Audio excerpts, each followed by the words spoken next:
కొత్త బడవస్కంలో 167, పాత బడవస్కంలో 165. ఆశ్చర్యకరుడవివే, ఆశ్చర్యకరుడవివే, యెహోవా నీవే ధన్యుడవు, యెహోవా నీవే ధన్యుడవు. నీ కృప నింగినంటేను, నీ కృప నింగినంటేను,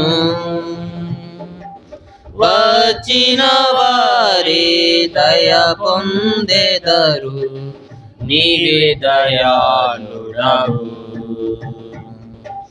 వచ్చిన వారి దయ పొందెదరు, నీవే దయాళుడవు. ఆశ్చర్యకరుడ నీవే,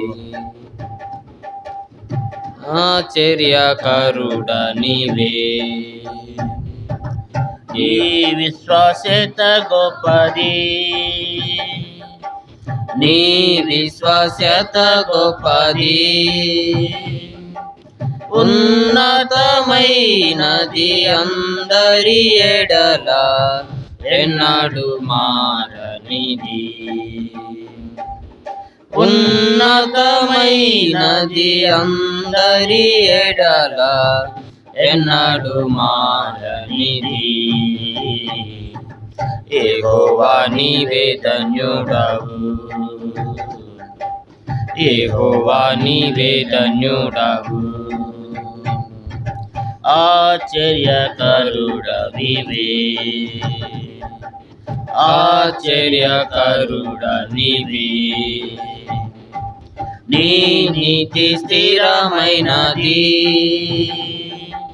నీ నీతి స్థిరమైనది, పరిశీలించెదవు ఎల్ల ప్రజలను, సరిదిద్దువాడ నీవే. పరిశీలించెదవు ఎల్ల ప్రజలను, సరిదిద్దువాడ నీవే. యెహోవా నీవే ధన్యుడవు, యెహోవా నీవే ధన్యుడవు. ఆశ్చర్యకరుడ నీవే, ఆశ్చర్యకరుడ నీవే. అమూల్యము నీ కరుణ, అమూల్యము నీ కరుణ, వచ్చిన వారికి ఆశ్రయమిచ్చి రెక్కలతో కప్పెదావు. వచ్చిన వారికి ఆశ్రయమిచ్చి రెక్కలతో కప్పెదావు. యెహోవా నీవే ధన్యుడవు, యెహోవా నీవే ధన్యుడవు. ఆశ్చర్యకరుడ నీవే, ఆశ్చర్యకరుడ నీవే. నీ ఇంట తృప్తి కలదు, నీ ఇంట తృప్తి కలదు, ఆనంద జలమును త్రాగనిచ్చెదవు నీ ప్రజలందరికీ. ఆనంద జలమును త్రాగనిచ్చెదవు నీ ప్రజలందరికీ. యెహోవా నీవే ధన్యుడవు, యెహోవా నీవే ధన్యుడవు. ఆశ్చర్యకరుడ నీవే, ఆశ్చర్యకరుడ నీవే. నీ ప్రకాశము నిలుచు, నీ ప్రకాశము నిలుచు, నిన్నెరిగియున్న వారిపై నిరతం మెండైన కృపనిత్తువు. నిన్నెరిగియున్న వారిపై నిరతం మెండైన కృపనిత్తువు. యెహోవా నీవే ధన్యుడవు, యెహోవా నీవే ధన్యుడవు. ఆశ్చర్యకరుడా నీవే, ఆశ్చర్యకరుడా నీవే. యెహోవా నీవే ధన్యుడవు, యెహోవా నీవే ధన్యుడవు.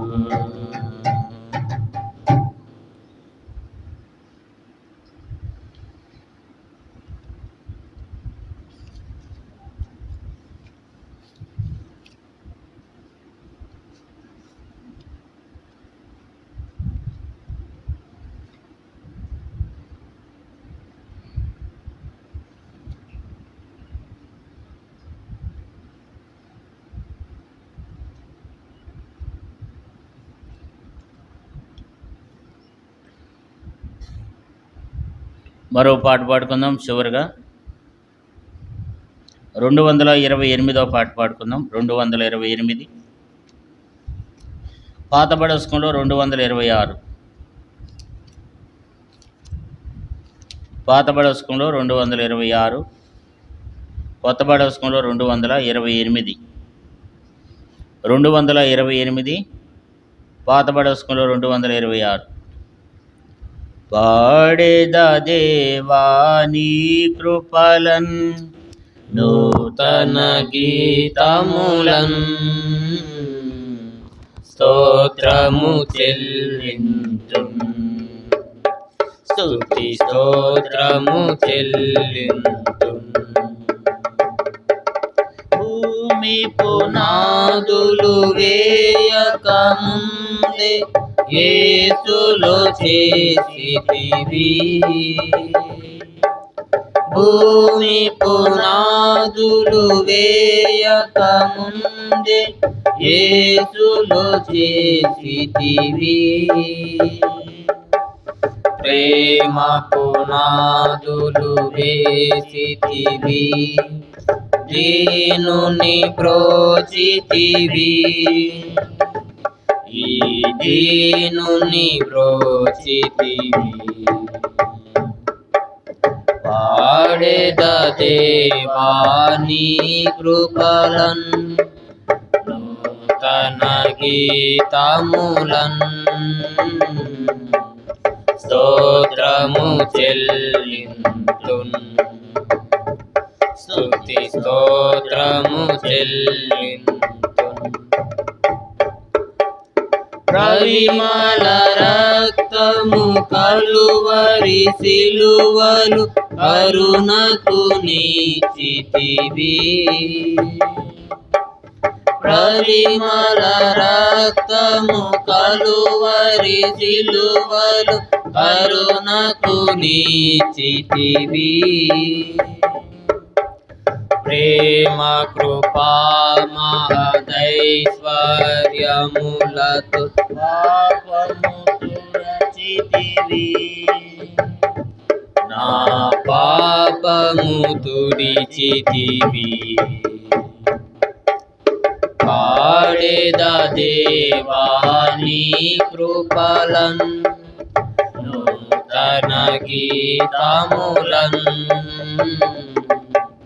స్తోత్రము చెల్లింతున్, స్తుతి స్తోత్రము చెల్లింతున్.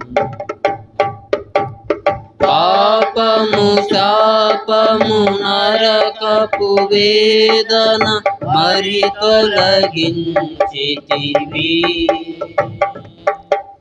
పాపము శాపము నరకపు వేదన మరి తొలగించితివి.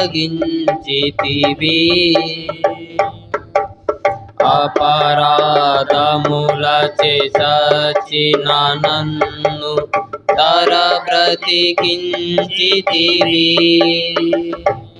ఈ తర బ్రతికించితివి. పాడేద దేవా నీ కృపలన్ నూతన గీతములన్ స్తోత్రము చెల్లింతున్ స్తుతి స్తోత్రము చెల్లింతున్ దేవుని రాజ్యపు వారసుడనుగా క్రీస్తులో చేసితివి దేవుని రాజ్యపు వారసుడనుగా క్రీస్తులో చేసితివి చీకటి రాజ్యపు శక్తుల నుండి నన్ను విడిపించితివి నన్ను విడిపించితివి పాడేద దేవా నీ కృపలన్ నూతన గీతములన్ స్తోత్రము చెల్లింతున్ స్తుతి స్తోత్రము చెల్లింతున్ ముద్రించితివి శుద్ధాత్మతో నన్ను భద్రము చేసితివి ముద్రించితివి శుద్ధాత్మతో నన్ను భద్రము చేసితివి సత్య స్వరూప నిత్య నివాసి సోతుగా చేసితివి నీ సోతుగా చేసితివి పాడేద దేవా నీ కృపలన్ నూతన గీతములన్ స్తోత్రము చెల్లింతున్ స్తుతి స్తోత్రము చెల్లింతున్ అన్యుడనై నిన్ను ఎరుగకయున్నను ధన్యుని చేసితివి అన్యుడనై నిన్ను ఎరుగకయున్నను ధన్యుని చేసితివి ప్రియ పట్టణ పౌరుల సేవింపను వరములను సగితివి కృపా వరములను సగితివి పాడేద దేవా నీ కృపలన్ నూతన గీతములన్ స్తోత్రము చెల్లింతున్ స్తుతి స్తోత్రము చెల్లింతున్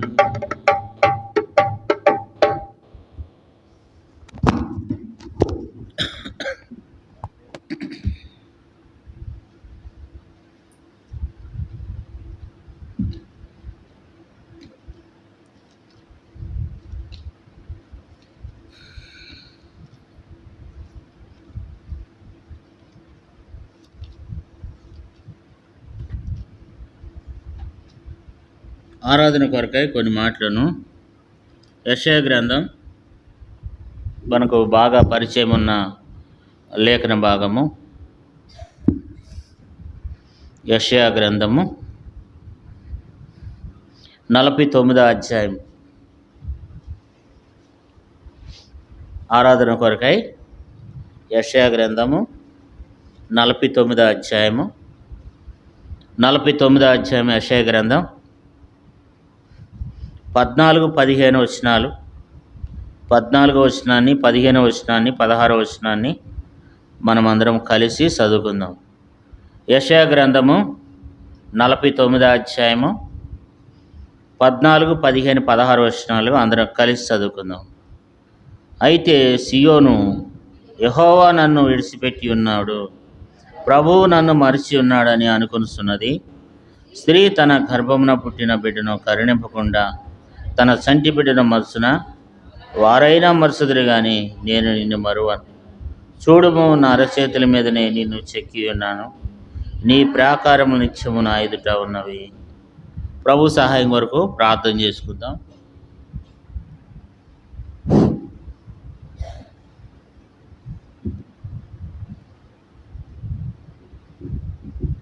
ప్రేమగల మా తండ్రి, పరిశుద్ధుడు అయిన దేవా, దయగలిగిన మా గొప్ప తండ్రి యేసుక్రీస్తు వారి ఘనమైన నామమును బట్టి ప్రార్థన చేస్తున్నాం తండ్రి. మరి యొక్క ఉదయకాల సమయంలో పాటల ద్వారా సహాయపడినందుకే స్తుతిస్తూ ఉన్నాం దేవా. వాయిద్యాల ద్వారా మీరు ఎంతగానో సహాయపడినందుకే స్తుతిస్తూ ఉన్నాం తండ్రి.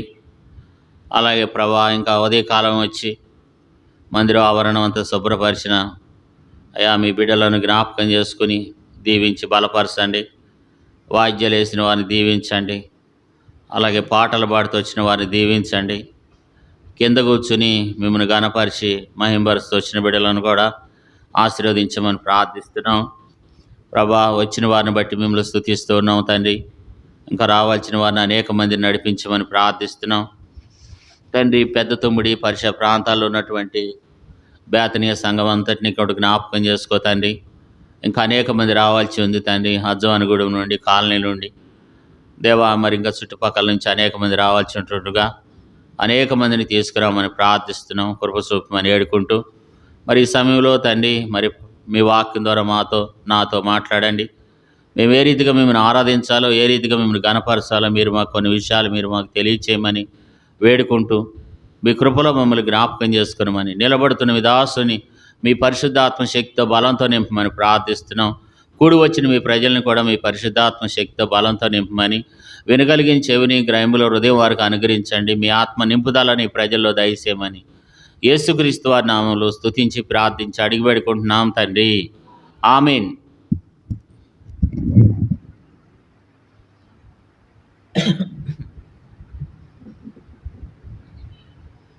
లోకేష్, ఇందులో బ్యాటరీలు అయిపోయినట్టండి, పని చేయట్లేదు.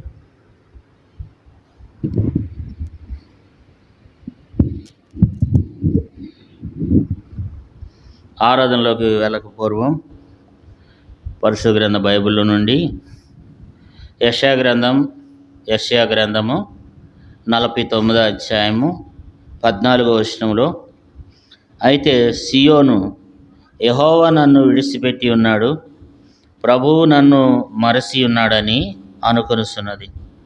దేవుడి వాక్యంలో మనం ఇక్కడ చూసినట్లయితే సియోను అంటే ఎవరంటే, సియోను అనంటే మనమే. సియోను అంటే దేవుని యొక్క సంఘం అంటే మనమే. కాబట్టి మనం చాలాసార్లు అనుకుంటామంట. ఏమనుకుంటాం మనం? దేవుడు నన్ను విడిచిపెట్టేశాడేమో, దేవుడు నన్ను మరిచిపోయాడేమో. అసలు కొంతమందికి అయితే అనుమానం, అసలు దేవుడు ఉన్నాడా లేదా. కాబట్టి దేవుని వాక్యంలో మనం చూసినట్లయితే దేవుడైతే మరిచేవాడు కాదు. ఇక్కడ మనం చూసినట్లయితే 14వ వచనంలో, అయితే సియోను యెహోవా నన్ను విడిచిపెట్టి ఉన్నాడు. సియోను అన్న చోట మన పేరు ఉండాలి.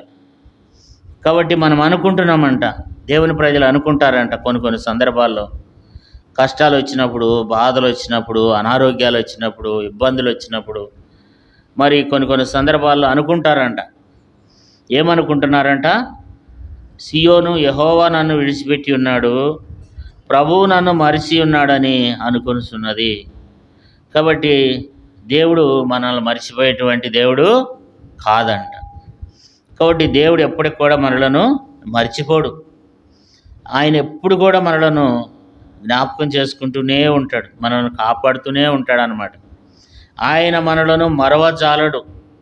వాక్యంలో నుండి చూసినట్లయితే 44వ అధ్యాయం యెషయా గ్రంథం 44వ అధ్యాయము 21వ వచనం, యాకోబు, ఇశ్రాయేలు, వీటిని జ్ఞాపకం చేసుకొనుము, నీవు నా సేవకుడు, నేను నిన్ను నిర్మించి తిని. ఇశ్రాయేలు, నీవు నాకు సేవకుడు అయి ఉన్నావు, నేను నిన్ను మరచిపోజాలను. ఇక్కడ మనం చూసినట్లయితే దేవుడు నేను నిన్ను మరిచిపోజాలను. దేవుడు మనలను ఏం చేయడంటండి, మరిచిపోజాలడు. ఇక్కడ అందుకు అంటున్నాడు, నేను నిన్ను మరిచిపోజాలను. యాకోబు, ఇశ్రాయేలు, నువ్వు వీటిని జ్ఞాపకం చేసుకో. నువ్వు నా సేవకుడువు, నేను నిన్ను నిర్మించి తిని. ఇశ్రాయేలు, నువ్వు నాకు సేవకుడివై ఉన్నావు, నేను నిన్ను మరిచిపోజాలను. కాబట్టి దేవుడు మరిచిపోజాలడు. దేవుడు మరిచిపోయేటువంటి దేవుడు కాదు. దేవుడు మర్చిపోయేటువంటి దేవుడు కాదనమాట కదా. అందుకని ఇక్కడ ఏం రాయబడుతూ వచ్చిందంటే 49వ అధ్యాయం యెషయా గ్రంథంలో 14వ వచనం చూస్తే, ప్రభువు నన్ను మరచిపోయి ఉన్నాడు, మరచి ఉన్నాడని అనుకొనుచున్నది. దేవుడు మర్చిపోయేటువంటి దేవుడు కాదంట కదా. 15వ వచనం చూడండి, స్త్రీ తన గర్భమున పుట్టిన బిడ్డను కరుణింపకుండా తన చంటి బిడ్డను మరుసున వారైనా మరుసుదురు కానీ నేను నిన్ను మరువను. కాబట్టి దేవుడు అంటున్నాడు, స్త్రీ తన చంటి బిడ్డను మరి కరుణింపకుండా తన చంటి పిల్లను మరుసున. కాబట్టి స్త్రీ తన గర్భమున పుట్టిన బిడ్డను కరుణింపకుండా తన చంటి బిడ్డను మరుసున. దేవుడు అసలు సర్వసాధారణంగా స్త్రీలు తన చంటి బిడ్డలను మర్చిపోరంట. చంటి బిడ్డలంటే సంవత్సరం లోపు వాళ్ళు లేదా 6 నెలల లోపల వాళ్ళని ఏమంటారంటే సంటి బిడ్డ అంటారు అనమాట. ఇంకా 3 నెలల లోపు వారిని అయితే అసలు కరెక్ట్గా ఒకటో నెల నుండి జన్మించింది మొదలుకొని 3 నెలల వరకు అయితే ముఖ్యంగా ఏమంటారంటే చంటి బిడ్డ అంటారు అనమాట. అంటే అప్పుడే పుట్టినటువంటి బిడ్డ. అసలు అప్పుడే పుట్టినటువంటి బిడ్డను అసలు ఏ స్త్రీ అయినా మరుసుద్దా? మరవదు. కానీ దేవుడు ఏమంటాడంటే, వారైనా మరుసుదురు కానీ నేను నిన్ను మరవను అంటున్నాడు. కాబట్టి స్త్రీ అయినా ఏమవుద్దంట, మర్చిపోద్దంట. కాబట్టి అసలు సర్వసాధారణంగా స్త్రీలు మర్చిపోరు, కానీ కొన్నిసార్లు వారు కూడా ఏం చేయగలరంట, మర్చిపోరంట. ఒకసారి ఒక సేవకుడు చెప్పాడు అనమాట, భార్య భర్తలు ఇద్దరు మరి చిన్న బిడ్డను తీసుకుని, కుమారుని తీసుకుని బండి మీద వెళ్తున్నారంట. బండి మీద వెళ్తుంటే ఆ తల్లికి నిద్ర వచ్చిందంట. నిద్ర వచ్చి ఆ తువాలలో చుట్టూ ఉన్నటువంటి ఆ చిన్న బిడ్డ ఏమయ్యాడంటే ఎక్కడో జారి పడిపోయాడు అనమాట. పడిపోతే తీరా ఇంటికి వెళ్ళినాక చూసుకుంటే ఆ కండవ ఉంది కానీ దాంట్లో, తువాల ఉంది కానీ దాంట్లో ఎవరు లేరు, పిల్లోడు లేడు. ఏమయ్యాడు పిల్లోడు అంటే ఆ తల్లి ఆదమరిచి ఉండటం ద్వారా వెంటనే మరలా వాళ్ళు ఏం చేశారంటే అదే రోడ్డు మీద పడి మరలా వాళ్ళు తిరిగి వెళ్ళినప్పుడు కొంతమంది అందరు చుట్టేసి ఎవరు పిల్లోడో పాపం రోడ్డు మీద పడిపోయినాడు అని రకరకాలుగా అనుకుంటున్నారంట. ఈలోపు వెళ్ళి అమ్మ మా బాబేనండి, మా కుమారుడేనని తీసుకొచ్చుకున్నారన్నమాట. అంటే స్త్రీ కూడా కొన్ని సందర్భాల్లో మర్చిపోతారు. అంటే స్త్రీని దేవుడు తక్కువ చేసి మాట్లాడట్లేదు కదా. అంటే స్త్రీని దేవుడు కించపరిచి మాట్లాడట్లేదు, లేకపోతే స్త్రీలను దేవుడు తక్కువ చేసి మాట్లాడట్లా. అంటే వారినైనా దేవుడు ఏం చేస్తాడంట, వారైనా మర్చిపోతారంట, కానీ నేను నిన్ను మరవను అంటున్నాడు. అంతేకాదు యెషయా గ్రంథంలో ఒక మంచి మాట ఉంటుంది, ఒకని తల్లి వాడిని ఆదరించినట్లు నేను మిమ్మల్ని ఆదరించదును. అంటే తల్లి ఏం చేస్తుందంటే తన పిల్లలను ఆదరిస్తుంది అనమాట. అట్లా దేవుడు కూడా ఏం చేసేవాడుగా ఉన్నాడంటే ఆదరించేవాడుగా ఉన్నాడు అనమాట. స్త్రీ తన చంటి బిడ్డను మరి ఎప్పుడు కూడా ఆమె విడిచిపెట్టదు. కాబట్టి మనం ఎప్పుడన్నా ఒక చంటి బిడ్డ డెలివరీ అయినప్పుడు ఒక 3 నెలల లోపల వెళ్ళి అడగండి, నీ కుమార్తె ఎక్కడుందంటే, నీ కుమారుడు ఎక్కడున్నాడంటే ఇదిగన్నా ఇక్కడే ఉన్నాడని చెప్తుంది. ఎప్పుడు కూడా స్త్రీ ఏం చేస్తుందంటే ఆ తల్లికి ఎప్పుడు ఆ పిల్లకు తల్లి ఎప్పుడు కూడా సమీపంగానే ఉంటుంది అనమాట. ఆ చంటి బిడ్డను విడిచిపెట్టదు. కానీ దేవుడు ఏమంటాడంటే వారైనా ఏం చేస్తారంట, వారైనా మర్చిదురు కానీ నేను నిన్ను మరువను. దేవుడు మర్చిపోయేటువంటి దేవుడు కాదు. నిన్న కూడా ఏమైందంటే కొన్నిసార్లు మన పిల్లలను మనం మర్చిపోతాం అనటానికి ఉదాహరణ చెప్తున్నాను. నిన్న మేము ఏం చేసామంటే అందరం ఇంటికాడ కూర్చొని మాట్లాడుకుంటూ ఉన్నాం. ఆ మాట ఈ మాట మాట్లాడుకుంటే మా ఓడిల్లు ఏం చేశాడంటే మా కొడుకు అక్కడ బండి బయట పెట్టి ఉంది, ఈ బండి మీద ఎక్కాడు. బండి మీద ఎక్కి అటు ఇటు ఊపినట్టున్నాడు. ఆ బండి ఆడి మీద పడింది. అంటే అప్పుడు వరకు మాకేమి లేదు, వాడు ఎక్కడ ఉన్నాడు అనేది మాకు గుర్తులేదు. అంటే మనం మర్చిపోతాం. మన పిల్లలను ఏం చేస్తాం, కొన్నిసార్లు మనం మర్చిపోయే వారికి ఉంటాం. కానీ దేవుడైతే మర్చిపోయేటువంటి దేవుడు కాదు. దేవుడు మనల్ని ఎప్పుడు కూడా మర్చిపోడు. మనకు మతి మరుపు ఉంటుంది. మనం కొన్ని సందర్భాల్లో, అన్ని సందర్భాల్లో మనం కాపాడలేం. కానీ మన దేవుడు ఆయన మతి మరుపు కలిగిన దేవుడు కాదు. ఆయన మనలను కాపాడేటువంటి దేవుడు, మనల్ని రక్షించేటువంటి దేవుడు కదా. స్త్రీ తన చంటి బిడ్డను మర్చిన కొన్ని సందర్భాల్లో చూస్తూ ఉంటాం. చంటి బిడ్డను మర్చిపోతారు.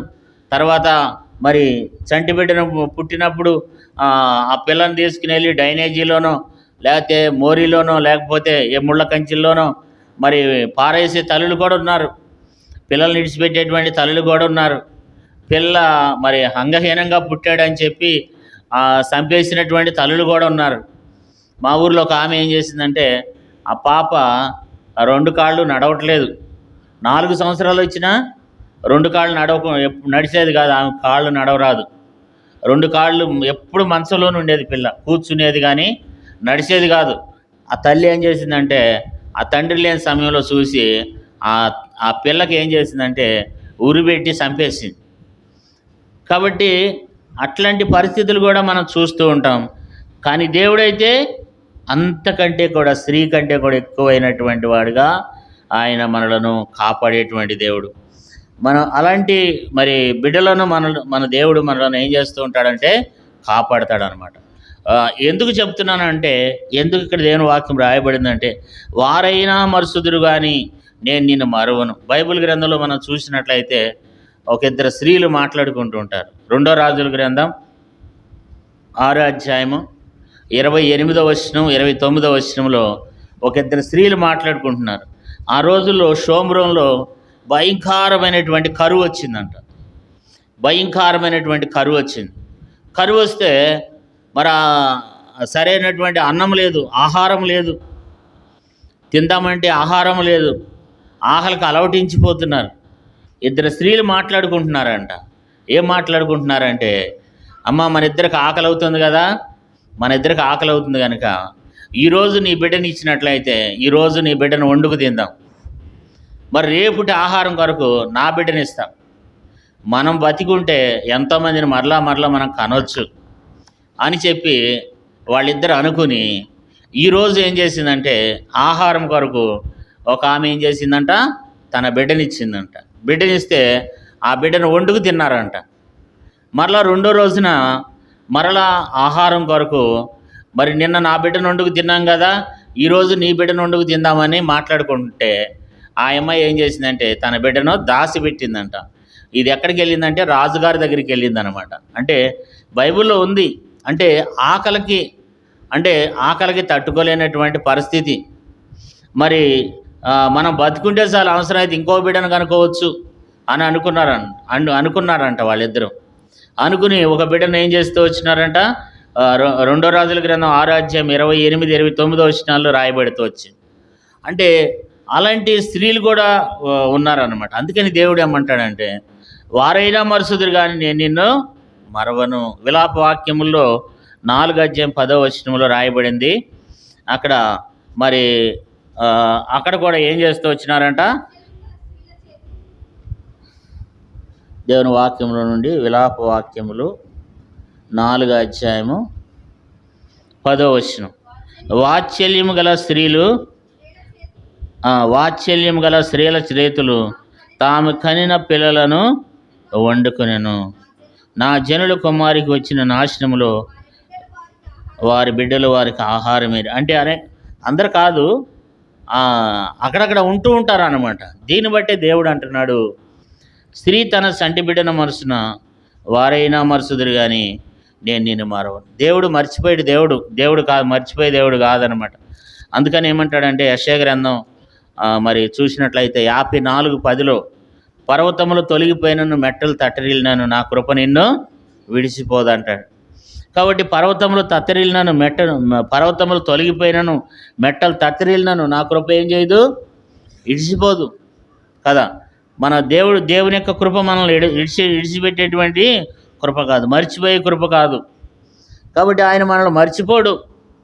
కదా. మనం కార్చిన ప్రతి కన్నీటి బొట్టుని దేవుడు మరి ఒక సీసాలో భద్రపరుస్తున్నాడు అనమాట. కొన్నిసార్లు అనుకుంటాం దేవుడు మనల్ని మర్చిపోయినాడు, దేవుడు మనల్ని చూడటం లేదు, అసలు నా కన్నీళ్ళు దేవుడు చూడట్లేదు అంటాము. కానీ కీర్తనకారుడైతే దావీదు అంటాడు, మరి 56 కీర్తన 8వ వచనంలో, మరి నా కన్నీటిని నీ యొక్క బుడ్డిలో దాసి ఉన్నావు అంటాడు. అంటే మన కన్నీటిని దేవుడు ఒక బుడ్డిలో దాసి ఉంచుతాడంట. దేవుడు ఎప్పుడు కూడా చూడకుండా ఉండడు, కన్నీటిని చూడకుండా ఉండడు, ప్రార్థన వినకుండా ఉండడు కదా. అపొస్తలుల కార్యములు 10:4 వచనంలో కొర్నేలుతో దేవుడు అంటాడు, కొర్నేలి, నీ ప్రార్థన వినబడినది, నీ ధర్మ కార్యములు, మరి నువ్వు చేసినటువంటి ఆ యొక్క మరి గొప్ప కార్యాలు ఏమైనాయి అంటే అవి దేవుని సన్నిధికి జ్ఞాపకార్థంగా చేరడం. కాబట్టి మన ప్రార్థన దేవుడు అంటే వినేవాడుగా ఉన్నాడు, మన కన్నీటిని చూసేటి దేవుడుగా ఉన్నాడు. కాబట్టి మన అడుగు జాడలను దేవుడు లెక్క పెట్టేవాడుగా ఉన్నాడు. ప్రతిదీ దేవునికి లెక్కే, ప్రతిదీ దేవుని యొక్క కృప మన చుట్టూ ఉంటుంది అనమాట.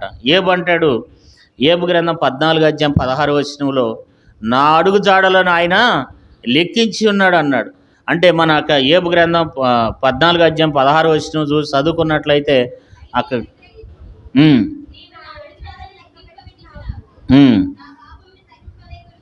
చాలా మనం ఇక్కడ చూస్తే దేవుడు అడుగు జాడలను లెక్క పెడుతున్నాడు అంట.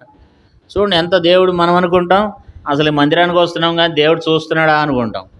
కానీ దేవుడు అడుగు జాడలను దేవుడు ఏం చేస్తాడంట, లెక్క పెడుతున్నాడంట. అడుగు జాడలను దేవుడు లెక్క పెడుతున్నాడు కదా. సర్వసాధారణంగా మానవులు మనం మర్చిపోతాం, కానీ దేవుడైతే మర్చిపోయేటువంటి దేవుడు కాదు. ఏబు గ్రంథం 19వ అధ్యాయంలో 14వ వచనంలో ఏమంటాడు, నా స్నేహితులు నన్ను మర్చిపోయి ఉన్నారు అంటాడు. మన స్నేహితులు మనల్ని మర్చిపోతారు. మన దగ్గర మనం అంతా క్షేమంగా ఉన్నప్పుడు, మన దగ్గర డబ్బు ఉంటేనే అందరూ మనతో ఉంటారు, లేకపోతే స్నేహితులు లేదు, ఏమీ లేదు. కాబట్టి స్నేహితులు మర్చిపోయారంట. ఏబు గ్రంథం 19వ అధ్యాయము 14వ వచనంలో రాయబడింది ఏంటంటే, కాబట్టి బంధువులు, స్నేహితులు, ప్రాణ స్నేహితులు అంట వాళ్ళు ఏం చేశారంట, తనను మర్చిపోయినారంట. అరే నా స్నేహితుడు ఒకడు ఉన్నాడు, మరి నాకు మా ప్రాణ స్నేహితుడు ఒకడు ఉన్నాడు, వాడికి అనారోగ్యం వచ్చింది, వాడికి ఇప్పుడు ఆస్తి లేదు, ఐశ్వర్యం లేదు, పిల్లలు లేరు, వాడు ఎలా కష్టాలు ఉన్నాడని తెలిసి కూడా ప్రజలందరూ ఏం చేస్తూ, తన ప్రాణ స్నేహితులు, బంధువులు, రక్త సంబంధికులు అందరూ ఏం చేస్తూ వచ్చినారంట, మర్చిపోయినారంట. దేవుని బిడ్డ, మనుషులు ఎప్పుడు కూడా మర్చిపోతారు, కానీ దేవుడు మర్చిపోడు. మేలు చేసిన వారిని కూడా మనుషులు ఏం చేస్తారంటే మర్చిపోతారు. ఎవరైనా మనకు మేలు చేస్తే కొంతమంది ఏం చేస్తారంటే, ఏం చేసావు నువ్వు నాకు మేలు, నాకు ఏం చేసావు నువ్వు అనేవాళ్ళు కొంతమంది ఉంటారన్నమాట. మేలు చేసిన మనుషులు చేసిన మేలు, దేవుడు చేసిన మేలులు మనం ఏం చేయకూడదంటే మర్చిపోకూడదు. మనుషులు చేసేటువంటి మేలుని మనం ఎప్పుడు కూడా మర్చిపోకూడదు. మనం న్యాయాధిపతుల గ్రంథంలో చదవవసరం లేదు, కానీ న్యాయాధిపతుల గ్రంథం 8:35 వచనంలో గిద్యోను ఉంటాడు. గిద్యోను మరి ఇశ్రాయేలు ప్రజలకు చేసినటువంటి మేలులన్నిటినీ గిద్యోను ఎంతో ప్రయాసపడి ఇశ్రాయేలు ప్రజలను నడిపించి కాపాడితే వాళ్ళు ఏం చేస్తూ వచ్చినారంటే ఆ యొక్క గిద్యోను చేసినటువంటి మేలుకి వాళ్ళు ఉపకారం చేయలేకపోతూ వచ్చినారంట. గిద్యోను చేసిన మేలులన్నీ మర్చిపోయినారంట. గిద్యోను ఎన్ని మేలులైతే వారి కొరకు చేసినాడో అన్నీ మర్చిపోతూ వచ్చినారంట. కారణం ఏంటంటే దేవుడు చేసే మేలులు మనుషులు ఏం చేస్తూ ఉంటారంటే మర్చిపోతారు. కొన్ని సందర్భాల్లో పేతురు అంటాడు, ప్రభా నీ కొరకు నా ప్రాణం పెడతానంటాడు. కానీ ఒక సందర్భం వచ్చినప్పుడు ఆయన ఎవరో నాకు తెలియదు అంటాడు. కాబట్టి మనుషులు అలాంటి వాళ్ళు. మనుషుల ప్రేమ కాదు, దేవుడి ప్రేమ అయితే అది ఇడిచిపెట్టనటువంటి ప్రేమ. బైబిల్ గ్రంథంలో మనం చూసినట్లయితే ఆదికాండం 40వ అధ్యాయంలో 23వ వచనంలో ఒక సన్నివేశం ఉంది. అక్కడ ఏంటంటే యోసేపు చెరసాల్లో ఉంటాడు. యోసేపు చెరసాల్లో ఉన్నప్పుడు అక్కడికి పానదాయకుడు, భక్ష్యకారుడు, అంటే రాజుకి ఆహారం అందించేటువంటి వ్యక్తి భక్ష్యకారుడు, రాజుకి పానం అందించేటువంటి వ్యక్తి పానదాయకుడు. వీళ్ళిద్దరూ రాజు దగ్గర ఉన్నప్పుడు రాజుకి ఏదో వాళ్ళు కీడు చేస్తే వాళ్ళిద్దరిని చెరసాలు వేసినప్పుడు వాళ్ళిద్దరు ముఖాలు వికారంగా బాధతో కూర్చుంటారు. అప్పుడు యోసేపు వాళ్ళ దగ్గరికి వచ్చినప్పుడు ఏంటి మీ బాధ అని తెలియజేసినప్పుడు ఆ కల భావాన్ని చెప్తాడు.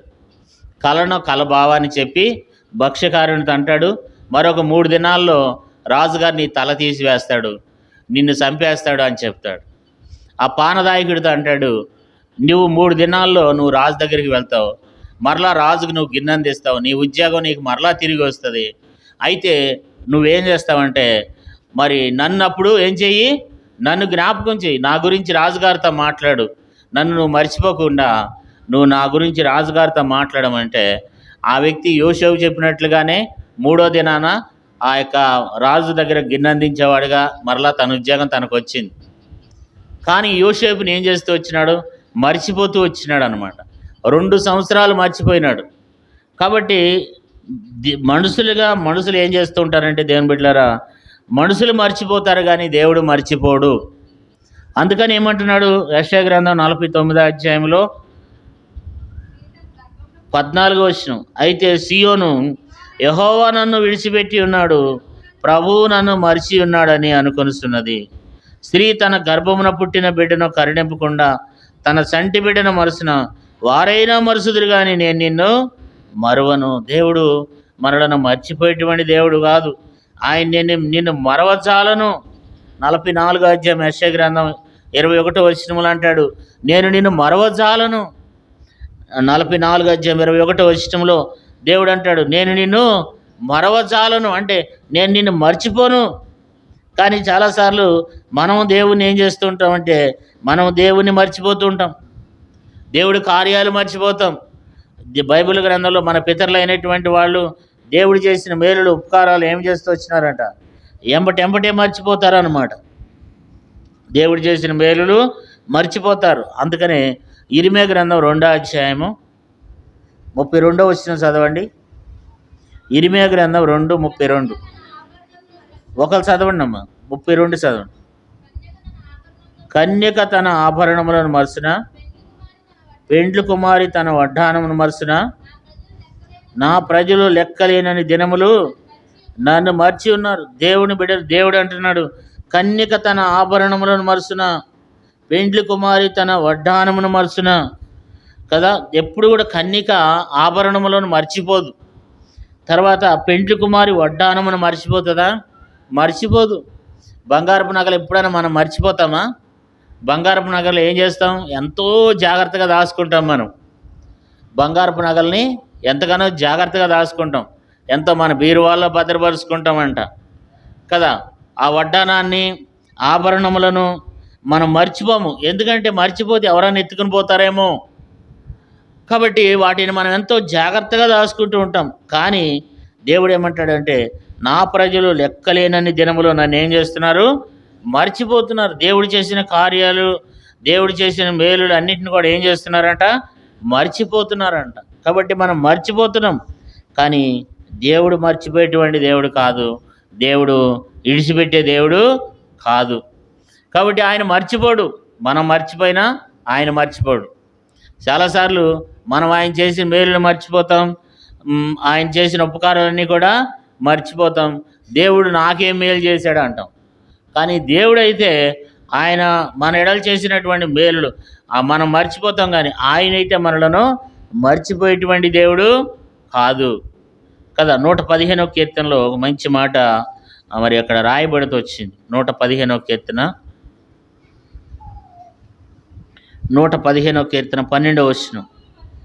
12వ వచనం, యెహోవా మమ్మను మర్చిపోలేదు, ఆయన మమ్మను ఆశీర్వదించును, ఆయన ఇశ్రాయేలును ఆశీర్వదించును, అహరోను వంశస్థులను ఆశీర్వదించును. చాలా మనం ఇక్కడ చూస్తే దేవుడు మర్చిపోయేటువంటి దేవుడు కాదట కదా. యెహోవా మమ్మను మర్చిపోలేదు, ఆయన మమ్మలను ఆశీర్వదించాడు.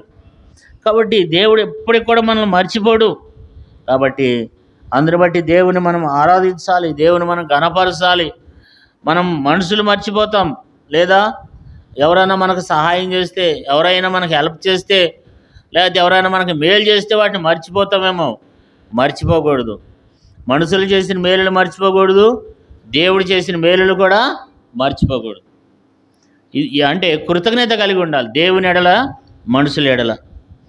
మనుషుల ఎడల కృతజ్ఞత కలిగి ఉండాలి, దేవుని ఎడల కూడా మనం ఏమై ఉండాలంటే కృతజ్ఞత కలిగిన బిడ్డలంగా నీవునే మనం కలిగి ఉండాలని దేవుని యొక్క ఉద్దేశమైంది.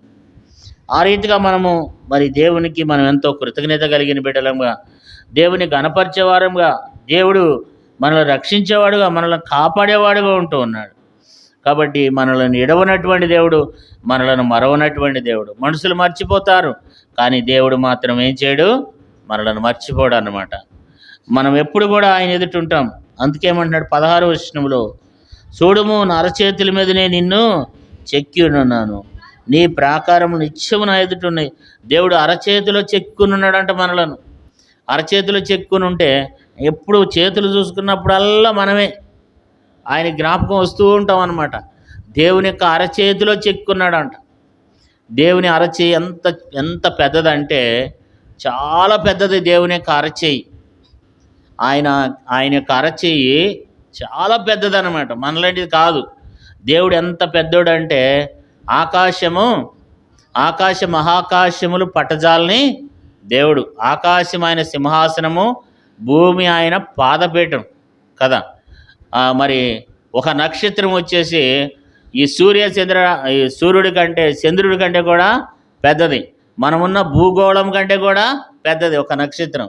అటువంటి అంట ప్రకటన గ్రంథంలో యేసు ప్రభువారి దగ్గర 7 నక్షత్రములు తన కుడి చేత పట్టుకుని 7 దీపపు స్తంభాల మధ్యన సంచరించే దేవుడు. అంటే ఆయన చేతిలో 7 నక్షత్రములు ఉన్నాయంట. ఒక నక్షత్రమే చాలా పెద్దది. అంటే దేవుడు ఎంతో పెద్ద దేవుడు ఆయన. మనం ఎన్నిక లేనటువంటి వారం, మనం తుచ్చమైన వారం, కానీ మనలను ఏం చేస్తున్నాడంట, ఆయన తన అరచేతుల్లో చెక్కుని ఉన్నాడంట. తన అరచేతి మీద చెక్కుకుని ఉన్నాడు అన్నమాట. ఓ సహోదరి నేను చూస్తూ వచ్చిన, తన భర్త పేరు ఇక్కడ రాయించుకుంది. తన భర్త పేరు ఏం చేసింది, ఇక్కడ రాయించుకుంది. ఎందుకని అంటే ఆ చూస్తూ వచ్చినప్పుడు అలా ఏం కనపడుతుంది, ఆ పేరు కనపడుతుంది, ఆ వ్యక్తి జ్ఞాపకం వస్తూ ఉంటాడు. దేవుడు కూడా ఏం చేస్తున్నాడు అంటే మీరు వేపించుకోబాకండి. అంటే దేవుడు మనలను ఆ రీతిగా మనలను ఆయన తన చేతిలో చెక్కుని ఉన్నాడు అన్నమాట. నిత్యము మీరు నా ఎదుట ఉన్నారు, నేను ఎప్పుడు మీతో ఉన్నాను, కాబట్టి నేను మేము ఎప్పుడు కాపాడుతానని చెప్తున్నాడు దేవుడు. కాబట్టి మనలను కాపాడే దేవుడు, మనం రక్షించే దేవుడు, మనల్ని మర్చిపోయినటువంటి దేవుడు మన ప్రభు అయిన యేసుక్రీస్తు ప్రభువు, తండ్రి అయిన దేవుడు. కాబట్టి మనం ఆయన గణపరచాలి, ఆయన మహింపరచాలి. స్త్రీ తన సంటి బిడ్డను మరుచున, కరుణింపకుండా మరుచున వారైనా మరుసుదురు కానీ నేను నిన్ను మరువను. కాబట్టి దేవుడు మనలను మరువనటువంటి దేవుడు. కాబట్టి ఈ ఉదయకాల సమయంలో దేవుని మనము ఆరాధన చేద్దాం, దేవుని మనం మహింపరుద్దాం. ప్రభు, అనేక సార్లు నేను నీ కార్యాలు మర్చిపోయినాను, నువ్వు చేసిన మేలులు మర్చిపోయినాను, కానీ నువ్వు మాత్రం నన్ను మర్చిపోలేదు, నువ్వు మాత్రం నన్ను విడిచిపెట్టలేదు. ఎంతోమంది నన్ను మర్చిపోయినారు, ఎంతోమంది నన్ను విడిచిపెట్టినారు, కానీ నువ్వు నన్ను మర్చిపోలేదు, నన్ను విడిచిపోలేదు. కాబట్టి ఇట్టి అనుభవంతో దేవుని మనం ఆరాధన చేద్దాం. దేవా, నువ్వు నన్ను మర్చిపోయినటువంటి దేవుడు, నన్ను విడవనటువంటి దేవుడు, నడలు ఎన్నో మేలు చేస్తూ వచ్చిన దేవుడు. కానీ నేనే అనేక సార్లు నిన్ను మర్చిపోయినాను, కానీ నువ్వు నన్ను మర్చిపోలేదు. నేను నమ్మదగినగా ఉన్నప్పటికీ నువ్వు నమ్మదగిన వాడుగా ఉండి నన్ను కాపాడుతూ వచ్చినావు. దేవా, మరి స్త్రీ తన సంటి బిడ్డను మరుచునా వారైనా మరుసుదురు కానీ నేను నిన్ను మరవనన్నావు. దేవా, నువ్వు నన్ను మర్చిపోలేదు, నేను ఎప్పుడు నీ దృష్టిలో ఉన్నాను, నేను ఎప్పుడు నీ లెక్కలో ఉన్నాను. దేవా, నా అడుగు జాడలన్నీ లెక్కిస్తున్నావు. కాబట్టి ఈ రీతిగా దేవుని మనము ఆరాధన చేద్దాం, దేవుని స్తుతిద్దాం. 2 మాటలతో, కొద్ది మాటలతో, దేవా నేను మర్చిపోయినప్పటికీ నువ్వు నన్ను మర్చిపోలేదు. అందరు నన్ను విడిచిపెట్టినా, అందరూ నన్ను మర్చిపోయినా నువ్వు నన్ను ఏం చేయలేదు, మర్చిపోలేదు. కాబట్టి ఇట్టి అనుభవంతో దేవుని మనము మరి ఆరాధన చేద్దాం, దేవుణ్ణి స్తుతిద్దాం. మనం లేచి నిలబడి ఒక పాట పాడుకుందాం.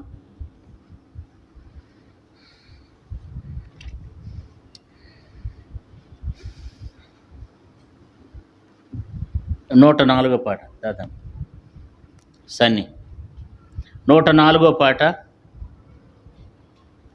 102వ పాట. కొత్త బాడవస్కంలో 102, కొత్త బాడవస్కంలో 104, పాత బాడవస్కంలో 102.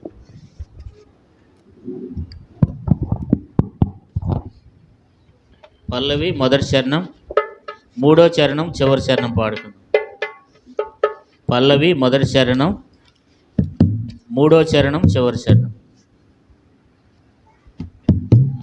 నా ప్రాణ ప్రియుడా యేసు రాజా అర్పింతును నా హృదయార్పణ, విరిగి నలిగిన ఆత్మతోను హృదయపూర్వక ఆరాధనతో సత్యముగా అద్భుత కరుణా ఆలోచన ఆశ్చర్య సమాధాన ప్రభువా, అద్భుత కరుణ ఆలోచన ఆశ్చర్య సమాధాన ప్రభువా, బలవంతుడా బహుప్రియుడా మనోహరుడా